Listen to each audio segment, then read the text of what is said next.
High, আমি অর্পিতা আবারও চলে এসেছি একটা ছোট্ট মিনি ব্লগ নিয়ে। আর এই ভিডিওটা যদিও অনেক দিনের, আমার কুড়েমির জন্য ভিডিওটা এডিট করতে পারিনি। হঠাৎ এখন টাইম পেলাম, ডিউটি শেষে বাড়ি ফিরে ফাঁকা টাইমে কি করব, তাই ভিডিওটা এডিট করে তোমাদের কাছে পেশ করলাম।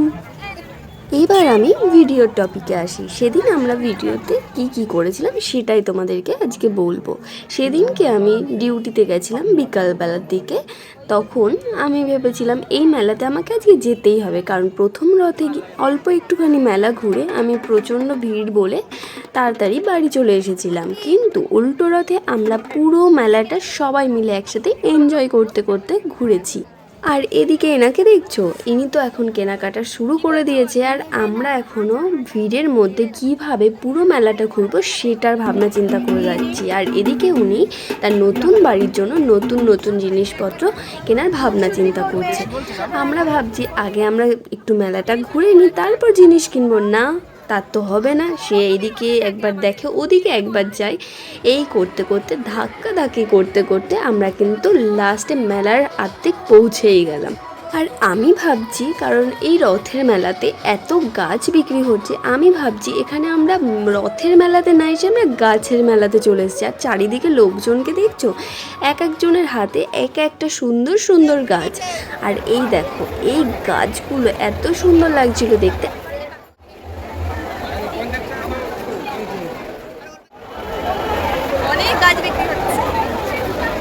তাই আমিও ভাবছিলাম কাশ আমিও যদি দুটো চারটে গাছ আমি বাড়ি নিয়ে যেতে পারতাম, কিন্তু কি আর করা যাবে, আমি তো থাকি ভাড়া বাড়িতে, আর সেখানে তো খুব একটা স্পেস নেই, তাই জন্য গাছগুলো আমি নিতে পারলাম না। যাই হোক, এখানে কিন্তু প্রচুর স্টল গাছের, প্রচুর দারুণ দারুণ গাছ ছিল, প্রচুর প্রচুর ভ্যারাইটি ছিল। তোমরা যদি নেক্সট ইয়ার এই রথের মেলায় আসতে চাও তাহলে চলে এসো দমদম নাগের বাজারে। এখানে কিন্তু অনেক বড় করে রথের মেলা হয়, আর সোজা রথ আর উল্টো রথ এই দুদিনই কিন্তু এরকমভাবে মেলা বসে। যদিও আমার বাড়ি ঠিক এখানে নয়, আমি আজ থেকে প্রায় 5 বছর ধরে আমি এই কলকাতায় আছি। আর এই দমদম নাগের বাজারে এই রথের মেলা আমি প্রায় প্রত্যেক বছরই উপভোগ করি।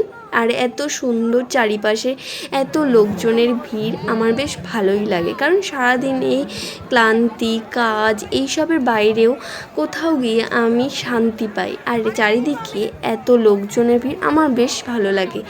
একঘেয়েমি জীবন থেকে বেরিয়ে আমি একটু রিল্যাক্স ফিল করি। তারপরেই এত কথা বাদ দিয়ে আমি চলে গেলাম জগন্নাথ দর্শনে।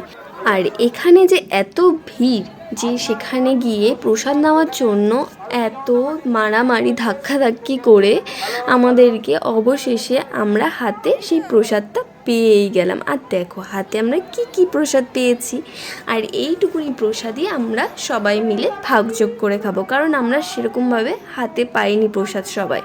তাই ওখান থেকেই অল্প করে একটু প্রসাদটা খেয়ে নিলাম। যাই হোক, একটু খাওয়াও যা অনেকটা খাওয়া তা, প্রসাদই হয়। তো তারপরে দেখো এখানে আমরা সবাই মিলে ঠিক করছি যে এবার আমরা এখান থেকে ঠিক কোথায় যাব, সেই প্ল্যানটাই আমরা করছিলাম। তারপরে এখান থেকে সোজা চলে গেলাম একদম নাগের বাজারের শেষ প্রান্তে। কিন্তু একটা জিনিস আমি মিস করেই গেলাম, সেটা হলো রথের দড়ি। সেই দড়িটাই আমরা খুঁজে পেলাম না, যে রথের দড়িটা একটু ধরবো। কিন্তু কি আর করা যাবে, সেটা তো আর ভাগ্যে নেই। তাই প্রসাদ খেয়ে ওখান থেকে বের হতে হলো। তারপরে আমরা এখানে মেলায় কি স্টল দিয়েছে, মানে স্টল বলতে সেখানে আর কি মেলায় কি বসেছে সেগুলোই আমি দেখানোর চেষ্টা করছিলাম। এখানে দেখো এই দিদিটা কিভাবে ট্যাটু করছে। তাই আমি ভাবছি এই দিদিটার কি একটুও ব্যথা লাগছে না? আমার তো এগুলো দেখে ভীষণ ভয় লাগে, তাই আমার এই জীবনে আর ট্যাটু করা হবে না। তারপরে যেতে যেতে দেখি আবারও প্রসাদ দিচ্ছে এখানে, তাই সেখান থেকে একটু প্রসাদ নিয়ে খেতে খেতে আমরা চলে গেলাম মেলার শেষ প্রান্তে। আর এদিকে আমাদের মেলা দেখা প্রায় শেষের দিকে। আর তারপর বাড়ি ফেরার পথে দেখি এখানে আইস গোলা বিক্রি হচ্ছে, তাই আমরা ওখানে চলে গেলাম আইস গোলা খাওয়ার জন্য। তো এই দাদাটাকে আমরা বলছিলাম যে একবার এই সিরাপটা দাও, একবার ওই সিরাপটা দাও। তো দাদা আমাদেরকে রেইনবো সিরাপ দিয়ে পুরো আইস গোলাটা রেইনবো করে দিল। আর এদিকে তোমাদেরকে দেখানোর চেষ্টা করছিলাম, দেখো কত ভেরিয়েন্টের সিরাপ এখানে রাখা হয়েছে। তো এখানে যে যার পছন্দ মতো আমরা আইসগোলা বানিয়ে নিলাম। তারপরে সেই আইসগোলাটা আমরা হাতেও পেয়ে গেলাম, আর খেতে খেতে আমরা বাড়ির দিকে চলে গেলাম। তো ভিডিওটা এই পর্যন্তই, আমরা এরকমভাবে মজা করতে থাকি। আর দেখা হচ্ছে নেক্সট ব্লগে, ততক্ষণের জন্য টাটা।